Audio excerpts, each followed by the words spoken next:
你是否因为过去的事情一直耿耿于怀？你是否因为别人的想法一而再地委屈自己？你是否因为一段逝去的感情久久不能释怀？仔细想想，其实我们每个人都有这样的时候，虽然你竭尽所能，还是会遭遇人生的低谷，生活的窘迫，爱情的失意，亲人的离世。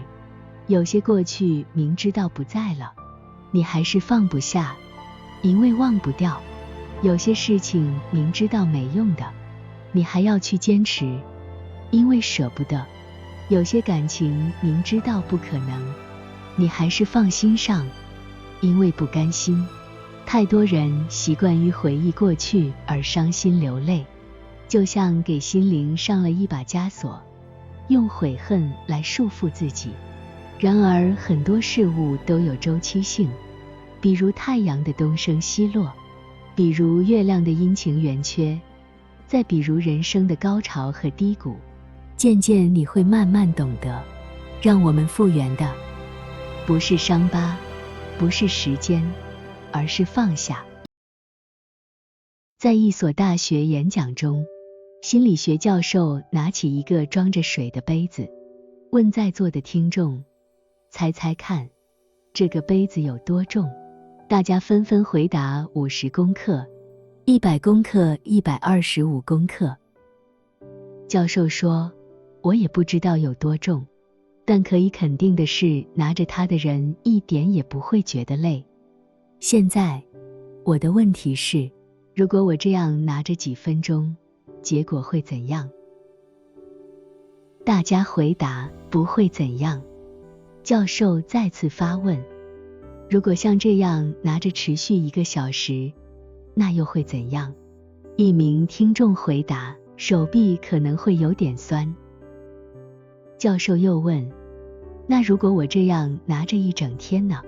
另外一名听众大声说道，手臂一定会变得麻木，说不定还会肌肉痉挛。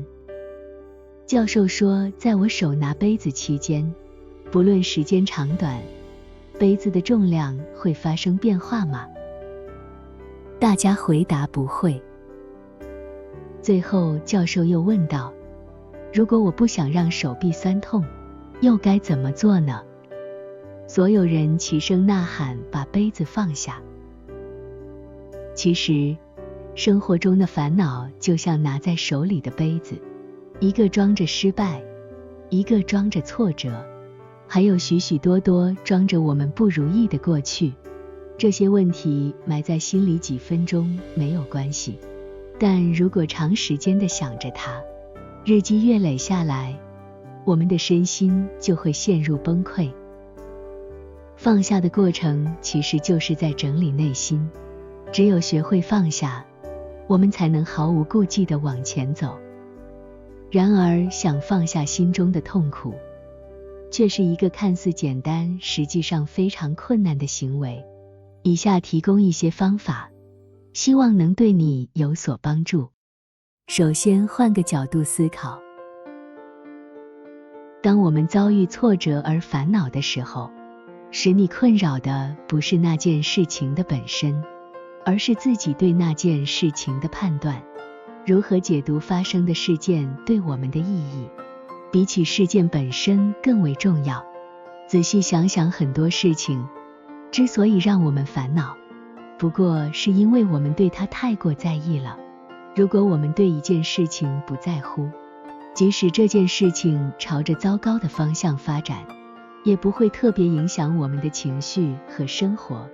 既然我们无法改变现实，但我们可以改变我们对事件的判断与态度。要是我们只执着于一种解读方式，最后辛苦的也只会是自己。古代老子说过，祸兮福之所倚，福兮祸之所伏。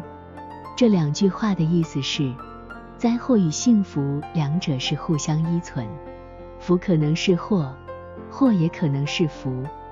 人生总是祸福相倚，所以不必对眼前的不幸过于担忧痛苦。生命中的一切冥冥之中自有定数，你以为的遗憾，其实很可能是躲过一劫。人生不是得到就是学到，只需要放下心头执念，转个弯，就是一个全新的起点。第二，聚焦在可控制的地方。人之所以烦恼太多，就是解决的能力太弱所导致。如果所有事情都有解法，又怎么会陷入忧愁之中呢？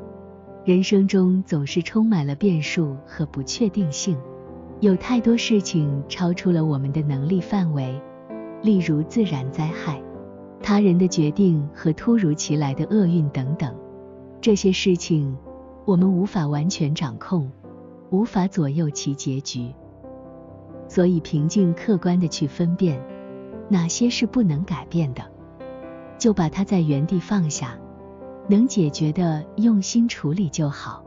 对于能改变的事，我们要尽力而为，对不能改变的事就要坦然放手，将心力集中在我们能够掌握的事物上，能够为我们提供一种安全感和控制感，从而让内心达到平静和稳定，如同一道光芒穿越阴霾，赠予我们勇气和希望。最后，转移注意力。面对强大的负面情绪时，我们的注意力经常是被绑架的，被迫沉溺在过去的创伤漩涡里。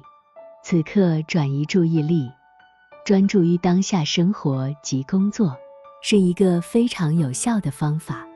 当你完全专注在所做的事情当中，你就没有时间精力胡思乱想，每天单纯地做好眼前的事情，让今天的自己比昨天更好，让明天的自己有更多的事要做。这种方法可以帮助你将精力和心思集中在积极成长上，从而减轻忘掉不好的痛苦感受。往后的生活，不后悔过去，不惧怕明天，不委屈自己，勇敢往前跑。对过去的事情，不再念念不忘；对做不到的事，不再深深自责；对逝去的感情，不再依依不舍。